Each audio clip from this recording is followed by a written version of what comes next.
ವೀಕ್ಷಕರೇ, ಮೇಷರಾಶಿಯ ಯುಗಾದಿಯ ವರ್ಷ ಭವಿಷ್ಯ. ನಿಜವಾಗಿರ್ತಕ್ಕಂತ ಹೊಸ ವರ್ಷ ಅಂತಂದ್ರೆ ಯುಗಾದಿ. ಈ ಡೇಟ್ಗಳ ಪ್ರಕಾರ, ಇಂಗ್ಲಿಷ್ ಡೇಟಿನ ಪ್ರಕಾರದಕ್ಕಿಂತಲೂ ಈ ನಮ್ಮ ಹಿಂದೂ ಸಂಪ್ರದಾಯದ, ಭಾರತೀಯ ಹಿಂದೂ ಸಂಪ್ರದಾಯದ ಪ್ರಕಾರ ಯುಗಾದಿಯಿಂದ ಹೊಸ ವರ್ಷ ಆಗ್ತಕ್ಕಂಥದ್ದು. ಅಂದ್ರೆ ಸಂವತ್ಸರ ಬದಲಾವಣೆ ಆಗ್ತಕ್ಕಂಥದ್ದು.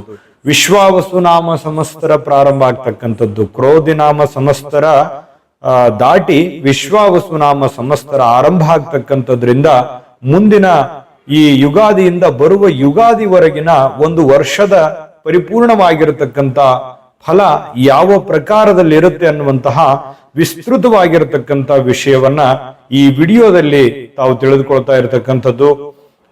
ಈ ಒಂದು ವರ್ಷ ಪೂರ್ತಿಯಾಗಿ ನಿಮ್ಮ ಒಂದು ಲಾಭ ನಷ್ಟದ ಲೆಕ್ಕಾಚಾರ, ಮತ್ತೆ ನಿಮ್ಮ ಒಂದು ಹೊಸ ಗುರಿಗಳು ಯಾವ ರೀತಿ ಈಡೇರುತ್ತೆ, ಯಾವೆಲ್ಲ ವಿಚಾರಕ್ಕೆ ಸಂಬಂಧಪಟ್ಟ ಹಾಗೆ ನೀವು ಎಚ್ಚರಿಕೆಯನ್ನ ಅನುಸರಿಸಬೇಕು ಅನ್ನುವಂತ ವಿಚಾರವಾಗಿ ವಿಸ್ತೃತವಾಗಿ ಈ ವಿಡಿಯೋದಲ್ಲಿ ತಿಳಿಸ್ತಾ ಇರ್ತಕ್ಕಂಥದ್ದು. ವಿಡಿಯೋ ಇಂಟ್ರೆಸ್ಟಿಂಗ್ ಆಗಿರುತ್ತೆ, ತಡ ಮಾಡೋದಿಲ್ಲ, ವಿಡಿಯೋ ಸ್ಟಾರ್ಟ್ ಮಾಡೋಣ. ಅದಕ್ಕಿಂತ ಮುಂಚೆ ಒಂದು ಚಿಕ್ಕ ರಿಕ್ವೆಸ್ಟ್, ಫಸ್ಟ್ ಟೈಮ್ ಚಾನಲ್ ನೋಡ್ತಾ ಇದ್ರೆ, ಬಹಳ ದಿನಗಳಿಂದ ಚಾನಲ್ ನೋಡ್ತಾ ಇದ್ದು ತಾವು ಸಬ್ಸ್ಕ್ರೈಬ್ ಮಾಡ್ಕೊಂಡಿಲ್ಲವಾದ್ರೆ ಈ ಕೂಡಲೇ ತಾವು ಈ ಚಾನಲ್ ಅನ್ನ ಸಬ್ಸ್ಕ್ರೈಬ್ ಮಾಡ್ಕೊಳ್ಳಿ, ಬೆಲ್ ಐಕನ್ ಪ್ರೆಸ್ ಮಾಡ್ಕೊಳ್ಳಿ. ಫೇಸ್ಬುಕ್ ನಲ್ಲೂ ನಮ್ಮ ಚಾನಲ್ ಸಿಗ್ತಾ ಇದೆ, ಫಾಲೋ ಮಾಡ್ಕೊಳ್ಳಿ ಅನ್ನುವಂತ ಮಾತನ್ನ ಹೇಳ್ತಾ, ವೀಕ್ಷಕರೇ ನೋಡಿ, ಜೀವನದಲ್ಲಿ ಬಹಳಷ್ಟು ಕಷ್ಟಗಳನ್ನ ಅಥವಾ ಚಾಲೆಂಜ್ಗಳನ್ನ, ಸವಾಲುಗಳನ್ನ ಸಹಜವಾಗಿ ತಾವು ಸ್ವೀಕರಿಸಿರ್ತಕ್ಕಂಥವ್ರು. ಇದರ ಒಂದು ಫಲದಿಂದ ಏನಾಗುತ್ತೆ, ಸುಖ ದುಃಖಗಳು, ಕಷ್ಟ ನಷ್ಟಗಳು ಎಲ್ಲ ಸಮಾನವಾಗಿರ್ತಕ್ಕಂಥದ್ದು, ಸಮಾನವಾಗಿ ಸ್ವೀಕಾರ ಮಾಡ್ತಕ್ಕಂಥದ್ರಿಂದ ಎಷ್ಟೇ ಸವಾಲುಗಳಿದ್ರೂ ಕೂಡ ಧೈರ್ಯದಿಂದ ಧೃತಿಗೆಡದೆ ನಿಲ್ಲುವಂತಹ ಒಂದು ಅವಕಾಶ. ಮನೆಯಲ್ಲಿ ಒಂದು ಚಿಕ್ಕ ಪುಟ್ಟ ಸಮಸ್ಯೆಗಳಿದ್ರು ಕೂಡ ಅದನ್ನ ಸರಿ ಮಾಡಿಕೊಂಡು ಮುಂದೆ ಹೋಗುವಂತಹ ಒಂದು ಪ್ರಯತ್ನವನ್ನ ನೀವು ಮಾಡ್ತಾ ಇರ್ತಕ್ಕಂಥದ್ದು. ಕೆಲವೊಮ್ಮೆ ಒಂದು ಒಳ್ಳೆಯ ಸಂತೋಷದ ವಾತಾವರಣ, ಕೆಲವೊಮ್ಮೆ ವಿರಸಗಳು, ಕೆಲವೊಮ್ಮೆ ಹಣಕಾಸಿನ ತೊಂದರೆಗಳು, ಎಲ್ಲೋ ಒಂದು ಕಡೆಯಿಂದ ದುಡ್ಡು ಬಂದ್ಬಿಡೋದು. ಆಮೇಲೆ ಈ ರೀತಿಯಾಗಿ ಏರಿಳಿತಗಳ ಮಧ್ಯದಲ್ಲಿಯೂ ಕೂಡ ಒಂದು ಒಳ್ಳೆಯ ಫಲ ಅನ್ನುವಂಥದ್ದು ನಿಮಗೆ ಸಿಗ್ತಕ್ಕಂಥದ್ದು. ದೇಹದಲ್ಲಿ ಕೆಲವೊಂದು ಆಯಾಸ ಆದಂತಹ ಒಂದು ಭಾವನೆಗಳಿದ್ರೂ ಕೂಡ ಲವಲವಿಕೆಯಿಂದ ಓಡಾಡ್ತಕ್ಕಂಥದ್ದು, ಲವಲವಿಕೆಯಿಂದ ಕೆಲಸ ಕಾರ್ಯಗಳನ್ನ ಗುರುವಿನ ಪ್ರಭಾವದಿಂದ ಮಾಡ್ತಕ್ಕಂಥದ್ದು. ಸ್ವಲ್ಪ ಆಗಾಗ ಆರೋಗ್ಯದ ಬಗ್ಗೆ ಸ್ವಲ್ಪ ಜಾಗರೂಕರಾಗಿರ್ತಕ್ಕಂಥ ಪ್ರಯತ್ನವನ್ನ ಮಾಡ್ಕೋಬೇಕು. ಮನಸ್ಸಿಗೆ ಏನೋ ಒಂಥರ ಧೈರ್ಯ, ಹಠ, ಹುಂಬುತನ, ಒಂದು ಏನೋ ಒಂದು ಮಾಡಬೇಕು ಅನ್ನುವಂತ ಒಂದು ಛಲ ನಿಮ್ಮಲ್ಲಿರ್ತಕ್ಕಂಥದ್ದು. ಆ ಛಲ ನಿಮ್ಮನ್ನ ಗೆಲುವಿನೆಡೆಗೆ ಒಯ್ಯುವಂತಹ ಸಾಧ್ಯತೆಗಳು ಕಂಡು ಬರ್ತಾ ಇರತಕ್ಕಂಥದ್ದು. ಒಂದು ಮನಸ್ಸಿನಲ್ಲಿ ಕೆಲವೊಂದು ಚಿಂತೆಗಳಿರುತ್ತೆ, ಏನೋ ಒಂಥರ ಚಿಂತೆ, ಆಗುತ್ತಾ ಆಗಲ್ವಾ, ನಾವು ಅಂದುಕೊಂಡಂತ ಕಾರ್ಯಗಳಲ್ಲಿ ಯಶಸ್ಸಾಗುತ್ತಾ ಇಲ್ವಾ ಅನ್ನುವಂತ ಒಂದು ಚಿಂತೆಗಳು ಇರುತ್ತೆ. ಕೌಟುಂಬಿಕ ಜೀವನದಲ್ಲಿ ಸ್ವಲ್ಪ ಬೇಸರದ ಭಾವನೆಗಳು ಕೂಡ ಕಂಡು ಬರಬಹುದು. ಈ ದುಷ್ಟ ಜನಗಳಿಂದ ಸ್ವಲ್ಪ ದೂರ ಇರುವಂತ ಪ್ರಯತ್ನವನ್ನ ನೀವಿಲ್ಲಿ ಮಾಡ್ಕೋಬೇಕಾಗತ್ತೆ. ಆಸ್ತಿಯ ವಿಚಾರಗಳಲ್ಲಿ ಸ್ವಲ್ಪ ಬಂಧು ಬಾಂಧವರ ಮಧ್ಯದಲ್ಲಿ ಸ್ವಲ್ಪ ಕೆಲವೊಂದು ವಿಚಾರಕ್ಕೆ ಸಂಬಂಧಪಟ್ಟಂತ ಎಚ್ಚರಿಕೆ ಇರಬೇಕು. ಈ ವರ್ಷದಲ್ಲಿ ಯಾವುದೇ ಒಂದು ಸಹಿ ಮಾಡ್ತಾ ಇದ್ದೀರಾ ಅಥವಾ ಯಾವುದೇ ಒಂದು ವ್ಯವಹಾರಗಳನ್ನ ಮಾಡ್ತಾ ಇದ್ರು ಕೂಡ ಸ್ವಲ್ಪ ಗಮನ ಹರಿಸಿದ್ರೆ ಒಳ್ಳೆ ಲಾಭ, ಒಳ್ಳೆ ಅನುಕೂಲತೆಗಳು ಕಂಡು ಬರುವಂತದ್ದು. ಈ ಸ್ಥಿರಾಸ್ತಿಯ ವಿಚಾರಗಳಲ್ಲಿ ಸ್ವಲ್ಪ ಒಂದಿಲ್ಲೊಂದು ಗೊಂದಲಗಳಿರುತ್ತೆ. ಆ ಗೊಂದಲಗಳನ್ನ ಸರಿ ಮಾಡಿಕೊಳ್ಳುವಂತ ನಿಟ್ಟಿನಲ್ಲಿ ಪ್ರಯತ್ನಗಳು ನಿರಂತರವಾಗಿರ್ತಕ್ಕಂಥದ್ದು ಕಂಡು ಬರುತ್ತೆ. ಸ್ವಲ್ಪ ಆರೋಗ್ಯದ ವಿಚಾರದಲ್ಲಿ ಎಚ್ಚರಿಕೆಯನ್ನ ಅನುಸರಿಸತಕ್ಕಂಥದ್ರ ಜೊತೆಗೆ ಮಾಡುವಂತ ಕೆಲಸ ಕಾರ್ಯಗಳಲ್ಲಿ ಎಚ್ಚರಿಕೆಯನ್ನು ಅನುಸರಿಸಿದ್ರೆ ಬಹಳಷ್ಟು ಲಾಭಗಳು ಈ ಒಂದು ವರ್ಷದಲ್ಲಿ ಗುರುವಿನ ಪ್ರಭಾವದಿಂದ ಕಂಡು ಬರುತ್ತೆ. ಜೊತೆಗೆ ಈ ಶತ್ರುಗಳಿಂದ ಎಚ್ಚರಿಕೆ ಇರಬೇಕು. ಯಾವುದೇ ಒಂದು ವಿಚಾರಗಳಲ್ಲಿ ನೀವು ಹೇಳಿಕೆ ಕೊಡುವಂತ ಸಂದರ್ಭಗಳಲ್ಲಿ ಸ್ವಲ್ಪ ಜಾಗರೂಕರಾಗಿದ್ರೆ ಬಹಳಷ್ಟು ಒಳ್ಳೆ ಫಲ ಸಿಗುತ್ತೆ. ಮಹತ್ವದ ಕೆಲಸ ಕಾರ್ಯಗಳಲ್ಲಿ ಅನೇಕ ಅಡ್ಡಿ ಆತಂಕಗಳು, ತೊಂದರೆ ತಾಪತ್ರಗಳಿದ್ರು ಕೂಡ ಅದನ್ನ ಸಮಾಧಾನವಾಗಿ ಅದರಲ್ಲಿ ಗೆಲ್ಲುವಂತಹ ಸನ್ನಿವೇಶಗಳು ಕಂಡು ಬರುತ್ತೆ. ಮತ್ತೆ ನೀವು ಯಾರನ್ನೇ ನಂಬಬೇಕಾದ್ರೂ ಕೂಡ ಎಚ್ಚರಿಕೆಯನ್ನ ನೀವು ಅನುಸರಿಸಲೇಬೇಕಾಗುತ್ತೆ. ಇಲ್ಲಿ ಇನ್ನು ಈ ಒಂದು ವರ್ಷದಲ್ಲಿ ಶನಿ ಮಹಾತ್ಮನ ಪ್ರಭಾವ ಬಹಳ ಮುಖ್ಯವಾಗಿ ಇದನ್ನ ನೀವು ತಿಳ್ಕೊಳ್ಳಬೇಕಾಗತ್ತೆ. ಯಾಕಂದ್ರೆ 12ನೇ ಮನೆಗೆ ಶನಿ ಪರಮಾತ್ಮ ಪ್ರವೇಶ ಮಾಡ್ತಾ ಇರ್ತಕ್ಕಂಥದ್ದು ಮಾರ್ಚ್ ನಲ್ಲಿ ನಿಮಗೆ ಶನಿ ಪರಮಾತ್ಮ 12ನೇವನು, ಅಂದ್ರೆ ನಿಮಗೆ 7.5 ಶನಿ ಪ್ರಾರಂಭ ಆಗ್ತಾ ಇರ್ತಕ್ಕಂಥದ್ದು. ಇದ್ರ ಬಗ್ಗೆ ನೀವು ತಿಳ್ಕೊಳ್ಳೇಬೇಕು. ಜೊತೆಗೆ ಈ ಒಂದು ವರ್ಷದಲ್ಲಿ ನಿಮಗೆ ಎಷ್ಟು ಪರ್ಸೆಂಟ್ ಲಾಭ ನಷ್ಟಗಳಿದೆ ಅನ್ನೋದ್ರ ಬಗ್ಗೆ ಎಲ್ಲ ನಿಮಗೆ ತಿಳಿಸುವಂತದ್ದಿದೆ. ಅದಕ್ಕಿಂತ ಮುಂಚೆ ಒಂದು ಬಹುಮುಖ್ಯವಾದ ವಿಡಿಯೋ ಇದೆ, ಅದನ್ನ ನೋಡ್ಕೊಂಡ್ ಬನ್ನಿ. ಉಳಿದಿರುವಂತ ಮಾಹಿತಿಯನ್ನ ನೋಡೋಣ. GB predictions. ನಿಮಗೆ ನಿಮ್ಮ ಮುಂದಿನ ಭವಿಷ್ಯ ಹೇಗಿದೆ ಅಂತ ತಿಳಿದುಕೊಳ್ಳುವ ಕುತೂಹಲ ಇದೆಯಾ? ಹಾಗೂ ನಿಮ್ಮ ಮಕ್ಕಳ ಮುಂದಿನ ಭವಿಷ್ಯ ಹೇಗಿದೆ ಅನ್ನುವಂತಹ ಕುತೂಹಲ ಕೂಡ ಇದ್ದೇ ಇರುತ್ತೆ ಅಲ್ವಾ? ಹಾಗಾದರೆ ನಿಮಗೆ ನಿಮ್ಮ ಜಾತಕದ ಅವಶ್ಯಕತೆ ಇದೆ. ಹಾಗಿದ್ದರೆ ಇಲ್ಲಿದೆ ನಿಮಗೆ ಸುವರ್ಣಾವಕಾಶ. JB ಪ್ರೆಡಿಕ್ಷನ್ಸ್ ಅವರು ನೀಡುತ್ತಿರುವ ಜಾತಕಗಳನ್ನು ಈಗಲೇ ಆರ್ಡರ್ ಮಾಡಿ. ವಿದ್ಯಾಭ್ಯಾಸ, ಉದ್ಯೋಗ, ವಿವಾಹ, ಆರೋಗ್ಯ, ಸಂತಾನ, ವ್ಯಾಪಾರ ವ್ಯವಹಾರ, ಇನ್ನು ಜಾತಕದಲ್ಲಿನ ಅನೇಕ ಮಾಹಿತಿಗಳು ನೀವು ಮನೆಯಲ್ಲಿಯೇ ಕುಳಿತುಕೊಂಡು ಸರಳವಾಗಿ ತಿಳಿದುಕೊಳ್ಳಬಹುದು. ಹಾಗೂ ಕೆಲ ಸಮಸ್ಯೆಗಳಿಗೆ ಪರಿಹಾರಗಳು ಕೂಡ ತಿಳಿದುಕೊಳ್ಳಬಹುದು. ವಿಶೇಷವಾಗಿ ಈ ಜಾತಕದಲ್ಲಿ ಗೋಚಾರ ಫಲಗಳು, ನಕ್ಷತ್ರ ಫಲಗಳು, ಪಂಚಾಂಗ ಫಲಗಳು, ದಶಾಫಲಗಳು, ಪರಿಹಾರಗಳು ಕೂಡ ಹಾಗೂ ಜನ್ಮಕುಂಡಲಿಯ ಸಂಪೂರ್ಣ ವಿಶ್ಲೇಷಣೆ ಇದರಲ್ಲಿ ಮಾಡಲಾಗಿದೆ. ಈ ಜಾತಕಗಳು ಎಲ್ಲ ಭಾಷೆಗಳಲ್ಲಿಯೂ ದೊರೆಯುತ್ತವೆ. ನಿಮ್ಮ ಜಾತಕಗಳು ಪಡೆಯುವ 2 ವಿಧಾನಗಳು ಈ ರೀತಿ ಇದೆ. ಮೊದಲನೇ ವಿಧಾನ, ನಿಮ್ಮ ವಾಟ್ಸಪ್ ಸಂಖ್ಯೆಗೆ PDF ಫೈಲ್ನ ಮೂಲಕ ಕಳಿಸಲಾಗುತ್ತದೆ.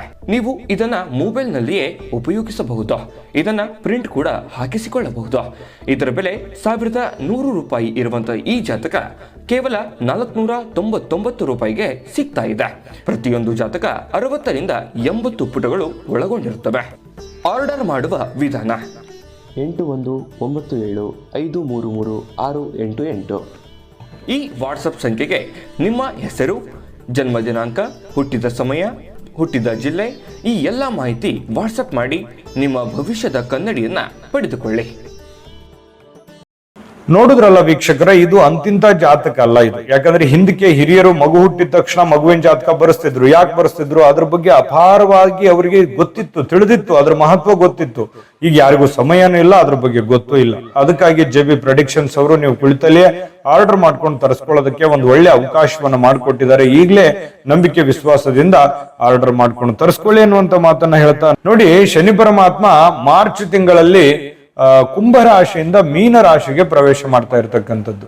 ಮೀನ ರಾಶಿಗೆ ಪ್ರವೇಶ ಮಾಡಿದಾಗ ಮೇಷರಾಶಿಯವರಿಗೆ ಸಡೆಸಾತ್ ಶನಿ ಆರಂಭ ಆಗುತ್ತೆ. ನೋಡಿ, ಕೆಲಸ ಕಾರ್ಯಗಳು ಭರದಿಂದ ಸಾಗಿದಂತೆ ಅನಿಸ್ತವೆ, ಆದ್ರೆ ಸ್ವಲ್ಪ ನಿಧಾನಗತಿಯಲ್ಲಿರುತ್ತೆ.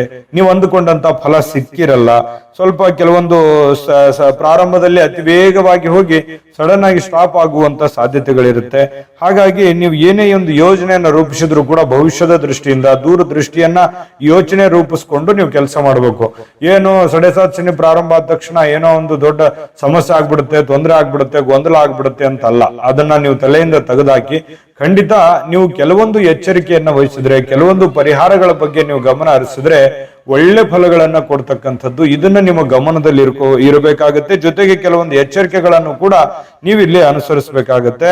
ನೋಡಿ, ಕೆಲವೊಂದು ಸಾಲದ ಬಾಧೆಗಳ ಬಗ್ಗೆ, ಇದ್ರ ಬಗ್ಗೆ ನೀವು ಗಮನ ಹರಿಸ್ಬೇಕು. ನಿಮ್ ಕಡೆ ದುಡ್ಡು ಬರ್ತಾ ಇದೆಯಾ, ಎಷ್ಟು ಬರ್ತಾ ಇದೆ, ಬರುವಂತ ದುಡ್ಡಿನಲ್ಲಿ ನೀವು ಎಷ್ಟು ಖರ್ಚು ಮಾಡ್ತಾ ಇದ್ದೀರಾ, ಎಷ್ಟು ಉಳಿಸ್ಕೊತಾ ಇದ್ದೀರಾ, ಯಾವ್ದು ಆಡಂಬರದಿಂದ ಕೆಲಸ ಮಾಡ್ತಾ ಇದ್ದೀರಾ, ಸಾಲ ಜಾಸ್ತಿ ಮಾಡ್ತಾ ಇದ್ದೀರಾ, ಇರುವಂತ ಸಾಲವನ್ನ ಸ್ವಲ್ಪ ಜಾಸ್ತಿ ಮಾಡ್ಕೋತಾ ಇದ್ದೀರಾ, ಈ ರೀತಿ ಎಲ್ಲ ನೀವು ಮಾಡ್ಲಿಕ್ಕೆ ಹೋಗ್ಬಾರ್ದು. ಅಂದ್ರೆ ಇದ್ರ ಅರ್ಥ ಏನು? ಸಾಲ ಮಾಡುವಂಥದ್ದು ಬೇಡ. ನಿಮ್ಗೆ ಎಷ್ಟಿದೆ ಅಷ್ಟರಲ್ಲೇನೆ ಹಾಸಿಗೆದ್ದಷ್ಟು ಕಾಲ್ ಚಾಚುವಂತ ಪ್ರಯತ್ನ ಮಾಡ್ಕೋಬೇಕು. ಜೊತೆಗೆ ನಿಮ್ಮ ಹತ್ರ ದುಡ್ಡಿದೆಯಾ, ಏನೋ ಒಂದು ಮಾಡ್ತಾ ಇದ್ದೀರಿ ಅಂತಂದ್ರೆ ವ್ಯಾಪಾರ ವಹಿವಾಟಿನಲ್ಲಿ ನೀವು ಗಮನ ಹರಿಸ್ಬೇಕು. ಜೊತೆಗೆ ಏನಾದ್ರೂ ವ್ಯವಹಾರ ಮಾಡ್ತಾ ಇದ್ದೀರಿ ಅಂತಂದ್ರೆ, ಅಥವಾ ಯಾವುದೋ ಸಹಿ ಮಾಡ್ತಾ ಇದ್ದೀರಿ, ಅಥವಾ ಏನೋ ಅಗ್ರಿಮೆಂಟ್ ಮಾಡ್ತಾ ಇದ್ದೀರಿ, ಏನೋ ಆಸ್ತಿ ಸೇಲ್ ಮಾಡ್ತಾ ಇದ್ದೀರಿ, ಪರ್ಚೇಸ್ ಮಾಡ್ತಾ ಇದ್ದೀರಿ, ಯಾರಿಗೂ ದುಡ್ಡು ಕೊಡ್ತಾ ಇದ್ದೀರಿ, ಇದ್ರ ಬಗ್ಗೆ ನೀವು ಗಮನ ಹರಿಸ್ಬೇಕಾಗುತ್ತೆ. ಇಲ್ಲಿ ಸ್ವಲ್ಪ ಹಣಕಾಸಿನ ವಿಚಾರಕ್ಕೆ ಸಂಬಂಧಪಟ್ಟಂಗೆ ಈ ಶತ್ರುಗಳ ಬಗ್ಗೆ ಏನು ಕಾಮೆಂಟ್ ಮಾಡ್ಲಿಕ್ಕೆ ಹೋಗ್ಬೇಡಿ, ಏನು ಓಪನ್ ಆಗಿ ಹೇಳಲಿಕ್ಕೆ ಹೋಗ್ಬೇಡಿ. ನೀವಾಯ್ತು, ನಿಮ್ ಕೆಲಸ ಆಯ್ತು, ಸುಮ್ನೆ ಹೋಗ್ತಾ ಇರಿ. ನಿಮ್ಗೆ ಖಂಡಿತವಾಗ್ಲೂ ಒಂದು ಒಳ್ಳೆ ಫಲ ಸಿಗುತ್ತೆ. ಶತ್ರುಗಳ ಬಗ್ಗೆ ಅಲಕ್ಷ್ಯ ಮಾಡಿ ಇರುವಂತದ್ದೇ ಒಳ್ಳೇದು. ಅವ್ರ ಬಗ್ಗೆ ನೆಗ್ಲೆಕ್ಟ್ ಮಾಡ್ತಕ್ಕಂಥದ್ದೇ ನಿಮ್ಗೆ ಒಳ್ಳೆ ಫಲ ಸಿಗುತ್ತೆ. ತಾಳ್ಮೆ ಅನ್ನುವಂಥದ್ದು ಬೇಕು. ಏನೋ ಒಂದ್ ಸ್ವಲ್ಪ ಆಚೆ ಈಚೆ ಆಗ್ತಾ ಇದೆ ಅಂದ ತಕ್ಷಣ ಏನು ಆತುರಗೆಡಬಾರ್ದು, ತಾಳ್ಮೆಯಿಂದಿರಬೇಕು. ಬುದ್ಧಿವಂತಿಕೆಯಿಂದ ಕೆಲಸ ಮಾಡ್ತಕ್ಕಂಥ ಪ್ರಯತ್ನವನ್ನು ಮಾಡಿದ್ರೆ ಬಹಳ ಅದ್ಭುತವಾಗಿರ್ತಕ್ಕಂಥ ಫಲ ನಿಮಗೆ ಸಿಗ್ತಾ ಇರ್ತಕ್ಕಂಥದ್ದು. ಇನ್ನು ವಿನಾಕಾರಣ ಯಾವುದೋ ಒಂದು ಗೊಂದಲಗಳಿಗೆ ಸಮಸ್ಯೆಗಳನ್ನ ಮೈ ಮೇಲೆ ಎಳ್ಕೊಳ್ಳಿಕ್ ಹೋಗ್ಬಾರ್ದು. ಯಾವ್ದೋ ಯಾರನ್ನೋ ರಕ್ಷಣೆ ಮಾಡ್ತೀನಿ ಅಂತ ಹೋಗಿ ನೀವು ಪೇಚಿಗೆ ಸಿಕ್ಕಾಕೊಳಕ್ ಹೋಗ್ಬಾರ್ದು. ಹಂಗಂದ್ ಮಾತ್ರಕ್ಕೆ ರಕ್ಷಣೆ ಮಾಡೋದ್ ತಪ್ಪಲ್ಲ. ನೀವು ಸೇಫ್ ಆಗಿದ್ದುಕೊಂಡು ಮತ್ತೊಬ್ಬರನ್ನ ಸೇಫ್ ಮಾಡೋದ್ರ ಕಡೆ ಗಮನ ಹರಿಸ್ತಕ್ಕಂಥ ಪ್ರಯತ್ನವನ್ನು ಮಾಡಿ. ಇನ್ನು ಆಪ್ತ ಮಿತ್ರರು, ಸ್ವಲ್ಪ ಜನಗಳು ಹಂಗೆ, ಯಾಕಂತಂದ್ರೆ ನೀವು ಯಾರನ್ನೋ ನಂಬಿರ್ತೀರಿ, ಬಹಳ ಆತ್ಮೀಯವಾಗಿ ನಂಬಿರ್ತೀರಿ, ಎಲ್ಲರಿಗೂ ಹೆಲ್ಪ್ ಮಾಡಿರ್ತೀರಿ, ಅವರು ನಿಮ್ಮನ್ನ ಆ ರೀತಿ ದೃಷ್ಟಿಕೋನದಿಂದ ನೋಡಲ್ಲ ಅನ್ನುವಂತ ಬೇಸರ ನಿಮ್ಗೆ ಸಹಜ ಇರುತ್ತೆ. ಇದೇನ್ ನಿಮ್ಗೇನು ಹೊಸದೇನಲ್ಲ. ಇದ್ರ ಬಗ್ಗೆ ಸ್ವಲ್ಪ ತಾಳ್ಮೆಯಿಂದ ಇರಬೇಕು. ನೀವು ಸ್ತ್ರೀಯರಾಗಿದ್ರೆ ಪುರುಷರ ಜೊತೆಯಲ್ಲಿ, ಅಥವಾ ಪುರುಷರಾಗಿದ್ರೆ ಸ್ತ್ರೀಯರ ಜೊತೆಯಲ್ಲಿ ಸುಮ್ನೆ ಏನೋ ಒಂದು ಕಾಂಟ್ರವರ್ಸಿಗಳು ಇರುತ್ತೆ. ಹಾಗಾಗಿ ನೀವು ಸ್ವಲ್ಪ ಈ ವಿಚಾರದಲ್ಲಿ ಎಚ್ಚರಿಕೆ ಇರಬೇಕು. ಈಗೆಲ್ಲ ನಾವು ಏನ್ ಪಾಯಿಂಟ್ ಔಟ್ ಮಾಡ್ತಾ ಇದ್ದೀವಿ, ಇದ್ರ ಬಗ್ಗೆ ಗಮನ ಹರಿಸಿದ್ರೆ ಅದ್ಭುತವಾದಂತ ಫಲ ಸಿಗ್ತದೆ. ಇದ್ರ ಬಗ್ಗೆ ನೀವು ಯೋಚನೆ ಮಾಡಬೇಕು. ಇನ್ನು ವಾದ ವಿವಾದಗಳಲ್ಲಿ ನೀವು ಸಿಕ್ಕಾಕೊಳಕ್ ಹೋಗ್ಬೇಡಿ. ನುಣಿಸ್ಕೊಂಡು ಆರಾಮಾಗಿ ನಿಮ್ ಪಾಡಿಗೆ ನೀವು ಇರುವಂತ ಪ್ರಯತ್ನವನ್ನ ನೀವು ಇಲ್ಲಿ ಮಾಡಿದ್ರೆ ಬಹಳ ಒಳ್ಳೆ ಫಲ ನಿಮಗೆ ಇಲ್ಲಿ ಸಿಗ್ತಾ ಇರ್ತಕ್ಕಂಥದ್ದು.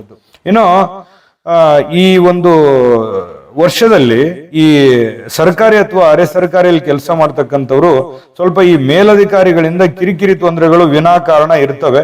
ಸ್ವಲ್ಪ ನಿಧಾನಗತಿಯಲ್ಲಾದ್ರೂ ಪರವಾಗಿಲ್ಲ, ನೀಟಾಗಿ ಮಾಡ್ಬೇಕು. ಏನೋ ಒಂದು ಸಹಿ ಮಾಡ್ತಾ ಇದ್ದೀರಾ, ಯಾವ್ದೊಂದು ಫೈಲ್ ಇಡ್ತಾ ಇದ್ದೀರಾ, ಅಥವಾ ಏನೋ ಒಂದು ಕೆಲಸ ಮಾಡ್ತಾ ಇದೀರಿ ಅಂತಂದ್ರೆ ಸ್ವಲ್ಪ ಮೈಯೆಲ್ಲ ಕಣ್ಣಾಗಿಸ್ಕೊಂಡು ನೀವು ಕೆಲಸ ಮಾಡೋದ್ರ ಕಡೆ ಗಮನ ಹರಿಸ್ಬೇಕಾಗತ್ತೆ. ನಿಮ್ಮ ಕರ್ತವ್ಯದಲ್ಲಿ ಲೋಪವಾಗದೇ ಇರುವಂತ ರೀತಿಯಲ್ಲಿ ನೀವು ಕಾರ್ಯವನ್ನ ನಿರ್ವಹಿಸಬೇಕಾಗುತ್ತೆ. ಅವಾಗ ಮಾತ್ರ ನೀವು ಒಂದು ಸಮಸ್ಯೆಯಿಂದ ಹೊರಗಡೆ ಬರ್ಲಿಕ್ಕೆ ಸಾಧ್ಯ ಇದೆ. ಯಾಕಂತಂದ್ರೆ ನೀವು ತಪ್ಪೇ ಮಾಡದೇ ಇದ್ರೂ ಕೂಡ ತಪ್ಪಿತಸ್ಥರು ಅನ್ನುವಂತ ಹೇಳುವಂತ ಸ್ಥಾನದಲ್ಲಿ ನೀವೇ ತಪ್ಪು ಮಾಡ್ಬಿಟ್ರೆ ಸಮಸ್ಯೆಗಳು ಆಗುವಂತ ಸಾಧ್ಯತೆಗಳು ಇರ್ತವೆ. ಸ್ವಲ್ಪ ಎಲ್ಲರೊಡನೆ ಸ್ನೇಹದಿಂದ ವರ್ತಿಸುವಂತ ಪ್ರಯತ್ನವನ್ನ ಮಾಡ್ಕೋಬೇಕಾಗತ್ತೆ. ಸ್ವಲ್ಪ ತಾಳ್ಮೆ ಅನ್ನುವಂಥದ್ದಿತ್ತಂತಂದ್ರೆ ಈ ಸರ್ಕಾರಿ ಅರೆ ಸರ್ಕಾರಿಯಲ್ಲಿ ಕೆಲಸ ಮಾಡ್ತಕ್ಕಂಥವ್ರಿಗೆ ಬಹಳ ಒಳ್ಳೆ ಅವಕಾಶಗಳು ಇದಾವೆ. ಇನ್ನು ವ್ಯಾಪಾರಸ್ಥರಿಗೆ ಯಾವುದೇ ತರದ ವ್ಯಾಪಾರ ಮಾಡಿ ಅಥವಾ ಕಂಪ್ನಿಯಲ್ಲಿ ಮಾಡ್ತಾ ಇರಿ, ಯಾವ್ದೋ ಕಂಪ್ನಿ ಸ್ಥಾಪಿಸಿ, ನೀವು ಏನೋ ಒಂದು ಬಿಸ್ನೆಸ್ ಮಾಡ್ತಾ ಇದ್ರು ಕೂಡ ಹೊಸ ವಿಚಾರಗಳಿಗೆ ನೀವು ಏನನ್ನಾದ್ರೂ ಪ್ಲಾನ್ ಮಾಡ್ತಾ ಇದ್ರೆ 100% ನಿಮಗ್ ಕಾನ್ಫಿಡೆಂಟ್ ಇರ್ಬೇಕು. ನಿಮ್ಮ ಹತ್ರ ದುಡ್ಡು ಇರ್ಬೇಕು, ನಿಮಗೆ ಅದರಲ್ಲಿ ಗೆಲ್ತೀನಿ ಅನ್ನೋಂತ ಕಾನ್ಫಿಡೆಂಟ್ ಇದ್ರೆ ಖಂಡಿತ ಮಾಡ್ಕೊಳ್ಳಿ. ಯಾರ ಮೇಲೋ ನಂಬಿಕೆ ಇಟ್ಕೊಂಡು ಇನ್ಯಾರ ಮೇಲೆ ಭರವಸೆ ಇಟ್ಕೊಂಡು ಸಾಲ ಸಮದ ಮಾಡ್ಕೊಂಡು ನೀವು ಮಾಡ್ಲಿಕ್ಕೆ ಹೋಗ್ಬಾರ್ದು. ಮಾಡಿದ್ರಿ ಅಂತಂದ್ರೆ ಕೆಲವೊಂದು ಸಮಸ್ಯೆಗಳಿಗೆ ಕಾರಣ ಆಗುವಂತ ಸಾಧ್ಯತೆಗಳಿರ್ತದೆ. ಇದು ಒಂದು ಎಚ್ಚರಿಕೆಯನ್ನ ತೆಗೆದುಕೊಳ್ಬೇಕಾಗತ್ತೆ. ಇನ್ನು ವ್ಯಾಪಾರ ಉದ್ಯೋಗಗಳು ಸಾಧಾರಣವಾಗಿ ನಡೆದರೂ ಕೂಡ ಲಾಭಗಳಂತೂ ಇದ್ದೇ ಇದೆ. ತಾಳ್ಮೆ ಅನ್ನುವಂಥದ್ದು ಬೇಕು, ಹೆಚ್ಚಿನ ಎಫರ್ಟ್ ಬೇಕು, ಹೆಚ್ಚಿನ ಸಮಯವನ್ನ ನಿಮ್ಮ ಉದ್ಯೋಗದ ಕಡೆ ಹೆಚ್ಚಿನ ಕಾನ್ಸಂಟ್ರೇಷನ್ ಮಾಡಿದ್ರೆ ಹಣಕಾಸಿಗಂತೂ ಏನು ತೊಂದರೆಗಳು ಇಲ್ಲ.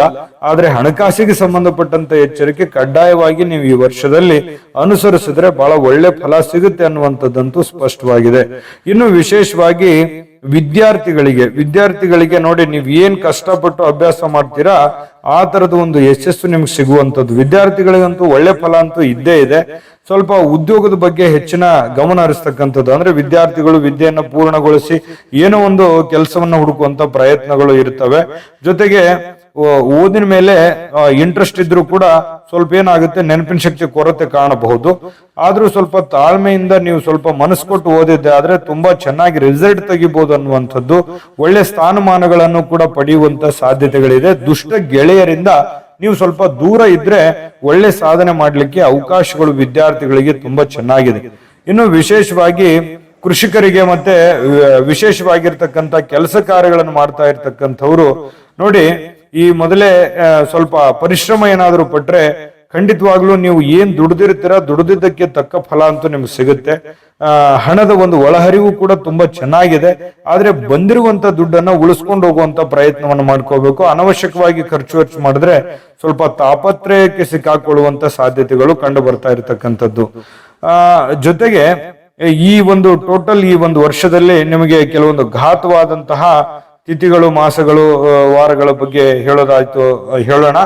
ಅದಕ್ಕಿಂತ ಮುಂಚೆ ಈ ವಿಡಿಯೋ ನಿಮಗೆ ಹೇಗೆ ಅನಿಸ್ತು ಅನ್ನುವಂಥದ್ರ ಬಗ್ಗೆ ನಿಮ್ಮ ಅಮೂಲ್ಯ ಅಭಿಪ್ರಾಯ ಕಾಮೆಂಟ್ ಮಾಡಿ. ಜೊತೆಗೆ ವಿಡಿಯೋದ ಕೆಳಗಡೆ ಡಿಸ್ಕ್ರಿಪ್ಷನ್ ಲಿಂಕ್ ಇದೆ, ಅಲ್ಲೂ ಕೂಡ 12 ರಾಶಿಯವರ ಯುಗಾದಿ ವರ್ಷ ಭವಿಷ್ಯದ ಒಂದು ಫಲದ ಲಿಂಕ್ ಸಿಗುತ್ತೆ. ನಿಮಗೆ ಇಷ್ಟವಾಗಿರ್ತಕ್ಕಂಥದ್ದನ್ನ ನೋಡಿಕೊಂಡು ತಿಳ್ಕೊಳ್ಳಿ ಅನ್ನುವಂತ ಮಾತನ್ನ ಹೇಳ್ತಾ, ವೀಕ್ಷಕರೇ, ಈ ವರ್ಷದಲ್ಲಿ ನಿಮಗೆ ಈ ಕಾರ್ತಿಕ ಮಾಸ 1, 6, 11ನೇ ತಿಥಿಗಳು ಮತ್ತೆ ರವಿವಾರ ಮತ್ತೆ ಮಘ ನಕ್ಷತ್ರ ಇವು ಘಾತಕ ಆಗ್ತವೆ. ಈ ಸಮಯಗಳನ್ನ ಬಿಟ್ಕೊಂಡು ನೀವು ಒಂದು ಒಳ್ಳೆ ಕೆಲಸ ಕಾರ್ಯಗಳನ್ನು ಮಾಡ್ಕೊಳ್ಳಿ. ಖಂಡಿತವಾಗಿಯೂ ಒಂದು ಒಳ್ಳೆ ಫಲ ಅನ್ನುವಂಥದ್ದು ಸಿಗುತ್ತೆ. ಒಳ್ಳೆ ಫಲಗಳು ಸಿಗಲಿ, ಎಚ್ಚರಿಕೆಗಳನ್ನೆಲ್ಲ ಅನುಸರಿಸಿ, ಜೊತೆಗೆ ದೈವ ಕೃಪೆಗೆ ಪಾತ್ರವಾಗುವಂತಹ ಕೆಲಸಗಳನ್ನ ಮಾಡಿ, ಕಾಯಕವೇ ಕೈಲಾಸ ಅನ್ನುವಂತ ರೀತಿಯಲ್ಲಿ ನೀವು ಸ್ವಲ್ಪ ತಾಳ್ಮೆಯನ್ನ ವಹಿಸಿ ಕೆಲಸದ ಕಡೆ ಫೋಕಸ್ ಮಾಡಿದ್ರೆ ಒಂದು ಒಳ್ಳೆ ಸಾಧನೆ ಮಾಡ್ಲಿಕ್ಕೆ ಅವಕಾಶ ಇದೆ. ಒಳ್ಳೇದಾಗ್ಲಿ. ತಾಯಿ ಅನ್ನಪೂರ್ಣೇಶ್ವರಿ ಒಳ್ಳೆ ಫಲಗಳನ್ನ ಕೊಟ್ಟು ಕರುಣಿಸಲಿ ಅಂತ ಪ್ರಾರ್ಥನೆ ಮಾಡ್ಕೊಳ್ತಾ, ಸರ್ವೇ ಜನಃ ಸುಖಿನೋ ಭವಂತು.